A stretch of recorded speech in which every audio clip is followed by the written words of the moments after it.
जनवरी का महीना होता है, काफी ठंड पड़ रही होती है। रात के तकरीबन 9 बजे के आसपास माधवी के पास उसकी दो सहेलियां आती हैं, जिनके नाम शबनम और साक्षी होते हैं। ये तीनों ही बैठकर अच्छे तरीके से जमकर शराब पीना शुरू कर देती है। लगभग आधे घंटे का वक्त गुजरने के बाद इन तीनों सहेलियों को गहरा नशा हो जाता है। तभी माधवी अपने नौकर संजू को आवाज लगाती है और संजू को कहा जाता है कि संजू, बर्फ खत्म हो चुकी है, हमारे लिए थोड़ी सी बर्फ लेकर आओ।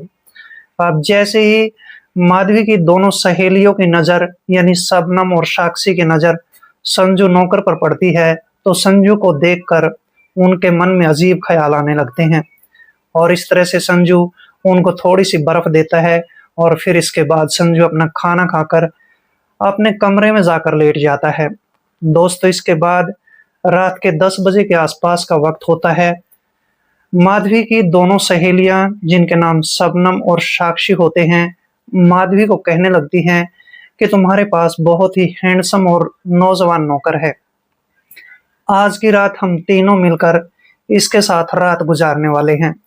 और इस तरह से इन तीनों सहेलियों का प्लान बनकर तैयार हो जाता है। इसके बाद ये तीनों ही औरतें संजू नौकर के कमरे में दाखिल हो जाती हैं। संजू उस समय तक जाग ही रहा होता है और जब संजू की नजर इन तीनों औरतों पर पड़ती है, तो संजू की आंखें फटी की फटी रह जाती है। संजू देखता है कि इन तीनों औरतों के बदन पर तो केवल एक एक ही कपड़ा होता है। और इसके बाद दोस्तों, ये तीनों औरतें ही उस कमरे का दरवाजा बंद कर लेती हैं। दोस्तों, सवाल ये उठता है कि ये तीनों औरतें आज की पूरी रात में संजू नौकर के साथ क्या करने वाली हैं। बहुत ही हैरत अंगेज घटना होती है। दोस्तों, घटना में आगे बढ़ने से पहले बस केवल आपसे वही एक रिक्वेस्ट है कि आप अपने इस चैनल को सब्सक्राइब कर लें और वीडियो को एक लाइक कर दें। दोस्तों, आप जहां कहीं से भी हमारी वीडियोस को देखते हैं, आप अपना प्यारा सा नाम और सिटी का नाम कमेंट बॉक्स में जरूर लिखें, ताकि आने वाले वीडियोस में मैं आपका नाम ले सकूं। नमस्कार दोस्तों, मैं कुलदीप राणा। आज की हमारी घटना की शुरुआत होती है मध्य प्रदेश की राजधानी भोपाल से। भोपाल राजधानी के अंदर ही एक मोहल्ला पड़ता है, जिसका नाम तुक्का पट्टी मोहल्ला होता है। और इसी मोहल्ले के अंदर रहने वाली बेहद खूबसूरत एक महिला, जिसका नाम माधवी होता है। माधवी की उम्र लगभग 38 साल के आसपास की होती है और माधवी के पति ने 2 साल पहले इसको तलाक दे दिया था। अब माधवी अपने घर में अकेली ही रहती थी। माधवी का एक बेटा भी होता है, वो अपने पिता केशव के पास रहने लगता है। दोस्तों, जैसे ही माधवी अपने घर में अकेली रहती थी, तो इसका अकेलापन इसको परेशान करने लगता है। माधवी बैंक में जाया करती थी, बैंक में नौकरी किया करती थी, महीने में अच्छे खासे पैसे भी कमा लिया करती थी। और माधवी के घर पर इसकी दो सहेलियां, जिनके नाम शबनम और साक्षी होते हैं, ये दोनों सहेलियां हर रोज इसके घर पर आया करती थी। कई घंटों तक तीनों के बीच में बातचीत हुआ करती थी।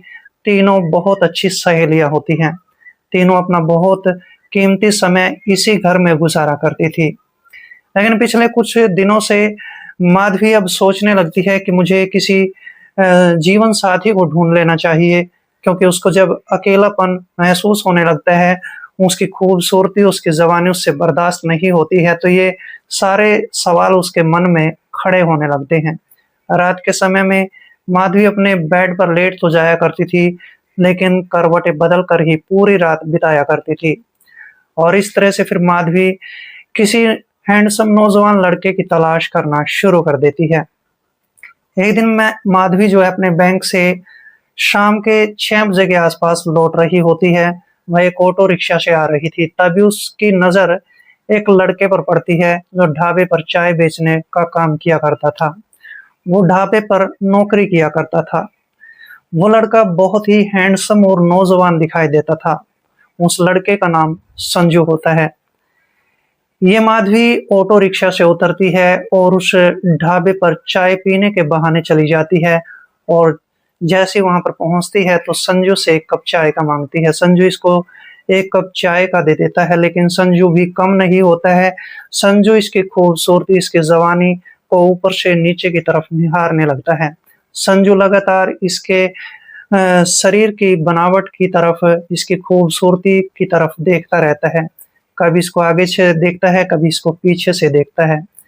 और इस तरह से मालकिन माधवी तुरंत इन सभी हरकतों को पहचान जाती है। तभी माधवी संजू को कहने लगती है कि तुम यहाँ पर क्या कामकाज करते हो? संजू कहने लगता है कि मैं यहाँ पर बस चाय बेचने का काम करता हूँ, मुझे भी यहाँ से नौकरी मिलती है, 8,000 रुपये महीने के मिल जाते हैं, जेब खर्च निकल जाता है। तभी माधवी इसको कहने लगती है कि तुम मेरे घर पर नौकरी करना शुरू कर दो। और इस तरह से जब नौकरी का सवाल किया जाता है तो संजू 1 मिनट तक तो कुछ सोचता रहता है। फिर माधवी जब उसको कहती है कि तुम्हें 15,000 रुपये महीना दिए जाएंगे तो संजू को लालच आ जाता है। अब जैसे ही संजू 15,000 रुपयों की बात को सुनता है तो तुरंत मान जाता है और कहने लगता है कि मालकिन मैं तुम्हारे घर पर काम करने के लिए तैयार हूँ। लेकिन मालकिन एक शर्त उसके सामने रख देती है। वह कहने लगती है कि तुम्हें मेरे घर पर काम तो करना ही पड़ेगा, लेकिन मेरे घर पर भी रहना पड़ेगा। और इस तरह से संजू इस माधवी मालकिन की सारी बातों को अच्छे तरीके से समझ जाता है, लेकिन फिर भी संजू मना नहीं कर पाता है और माधवी संजू को लेकर अपने घर पर आ जाती है। घर के छोटे मोटे कामकाज समझा दिए जाते हैं और संजू वहां पर नौकरी करना शुरू कर देता है। 5 दिन का वक्त गुजर जाता है।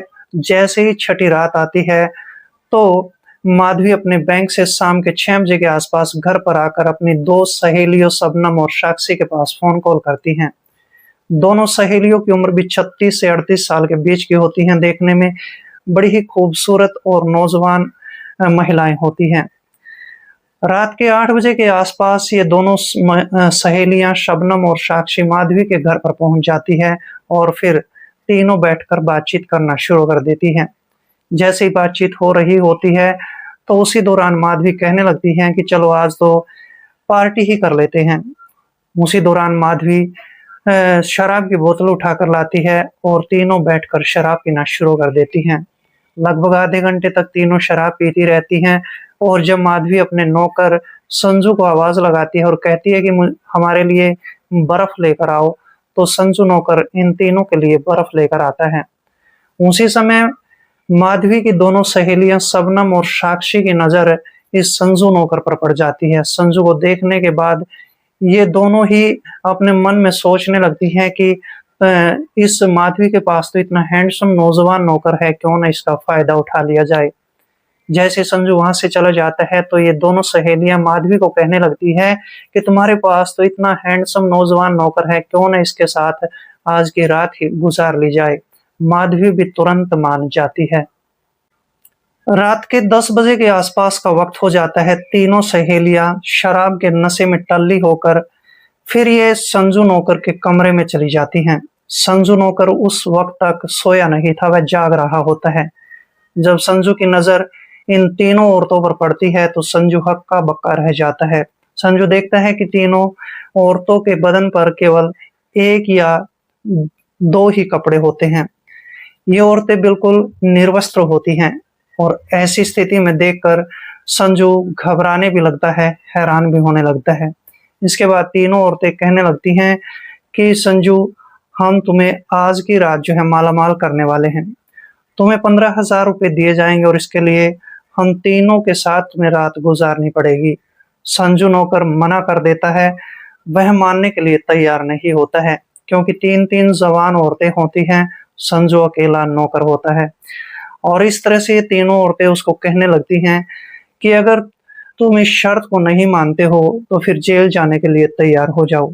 हम तुम्हारे ऊपर रेप का चार्जेस लगा देंगे और तुम्हें जेल के अंदर बंद करवा देंगे। तुम्हारी सारी उम्र जो है जेल के अंदर कटने वाली है। नौकर घबरा जाता है, उसके पास कोई और चारा नहीं होता है।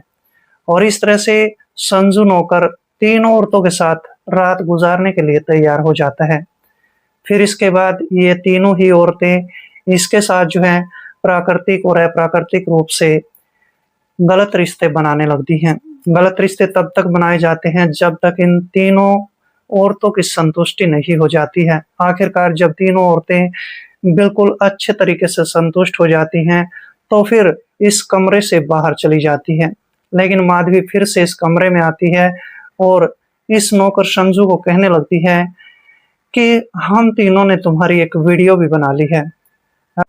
इसके बाद माधवी संजू नौकर को ये भी कहती है कि अगर तुमने हमारे साथ हर रात नहीं गुजारी तो हम उस वीडियो को इंटरनेट पर वायरल कर देंगे। और इस तरह से माधवी फिर उस कमरे का दरवाजा बाहर से बंद कर देती है। तीनों सहेलियां घोड़े बेचकर सोना शुरू कर देती हैं। जैसे ही अगला दिन होता है तो माधवी अपने बैंक में जो है नौकरी करने के लिए चली जाती है। दोनों सहेलियां अपने अपने घरों पर लौट जाती हैं। जैसी अगली शाम हो जाती है, शाम के 7 बजे के आसपास माधवी फिर से शबनम और साक्षी के पास फोन कॉल करती है। उन दोनों सहेलियों को अपने घर पे बुलाती है।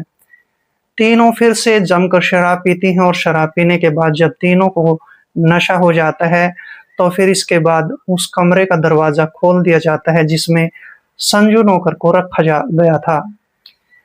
इसके बाद माधवी एक दूध का गिलास लेती है, उसमें 2 शक्तिवर्धक टैबलेट मिलाती है, संजू नौकर को पिला दी जाती है और फिर तीनों ही औरतें उस कमरे का दरवाजा बंद करके उस कमरे के अंदर चली जाती हैं और फिर से संजू के साथ गलत रिश्ते बनाए जाते हैं। गलत रिश्ते तब तक बनाए जाते हैं जब तक इन तीनों महिलाओं की संतुष्टि नहीं हो जाती है। लेकिन जब तक तीनों महिलाओं की संतुष्टि नहीं होती है तब तक ये तीनों महिलाएं संजू को नहीं छोड़ती हैं। आखिरकार संजू थक चुका था, परेशान हो चुका था। संजू यहाँ से निकलने का रास्ता ढूंढने लगता है।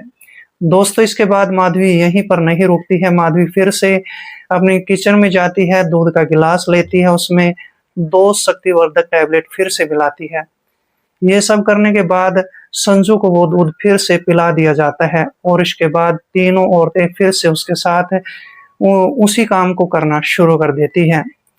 आधे घंटे का वक्त गुजरने के बाद संजू का जो दिल है जोर जोर से धड़कने लगता है।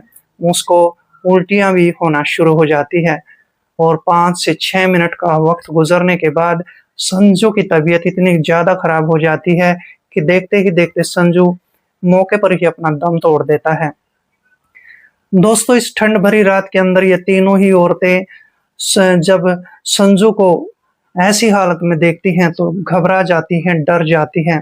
तीनों औरतें समझ चुकी होती हैं कि संजू मर चुका है और इसके बाद संजू की लाश को लेकर ये अपने ही घर के आंगन में गड्ढा खोदती हैं, वहीं पर उसकी लाश को दफन कर देती हैं। जैसे सारा कामकाज खत्म हो जाता है तो 5 दिन का वक्त गुजर जाता है। 5 दिन तक किसी को भनक तक नहीं होती है कि इन तीनों औरतों ने मिलकर उस निर्दोष लड़के के साथ क्या किया है। जैसे ही छठा दिन आता है तो छठे दिन जो संजू का पिता होता है राम सिंह, वो इस मालकिन माधवी के पास फोन कॉल करता है और कहने लगता है कि संजू से मुझे बातचीत करनी है। माधवी कहती है कि वो तो यहाँ से नौकरी छोड़कर चला गया है।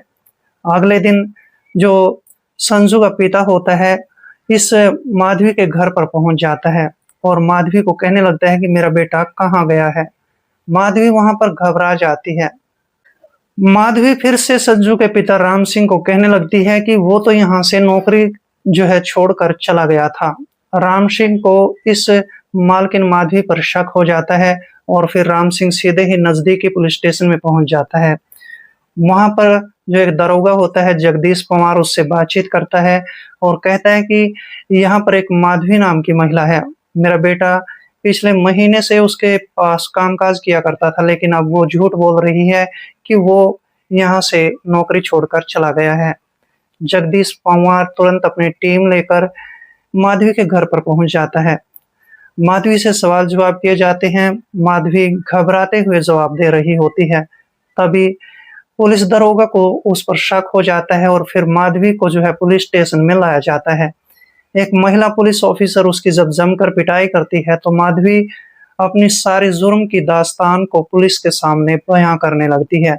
वो कहने लगती है कि मैंने जो है वो अपनी सहेलियों के साथ मिलकर उसकी लाश को आंगन में दफना दिया है। इसके बाद पुलिस मौके पर पहुंचती है। उसकी लाश को आंगन से जो है गड्ढे से खोद कर बाहर निकाला जाता है और फिर जो है पुलिस इस माधवी के खिलाफ एक चार्जशीट तैयार कर लेती है। इस पर एक मुकदमा दायर कर दिया जाता है। उसी दौरान दोस्तों शबनम और साक्षी को भी गिरफ्तार कर लिया जाता है और कई धाराएं इन दोनों महिलाओं पर भी लागू होती हैं। लगभग 7 महीने का वक्त गुजरने के बाद 3 जून 2022 को इन तीनों औरतों को उम्र कैद की सजा सुना दी जाती है। और इस तरह से इन तीनों औरतों ने एक संजू नौकर के साथ जो है इतनी बर्बरता, इतनी क्रूरता बरती, जिसके चलते उसकी मौत हो गई थी। दोस्तों, इस घटना को सुनाने का मेरा उद्देश्य किसी का दिल दुखाना नहीं था, बल्कि आपको सजग करना था, आपको सतर्क करना था। तो मिलते हैं दोस्तों किसी ऐसी कहानी के साथ, ऐसी घटना के साथ। तब तक के लिए दोस्तों, जय हिंद, वंदे मातरम।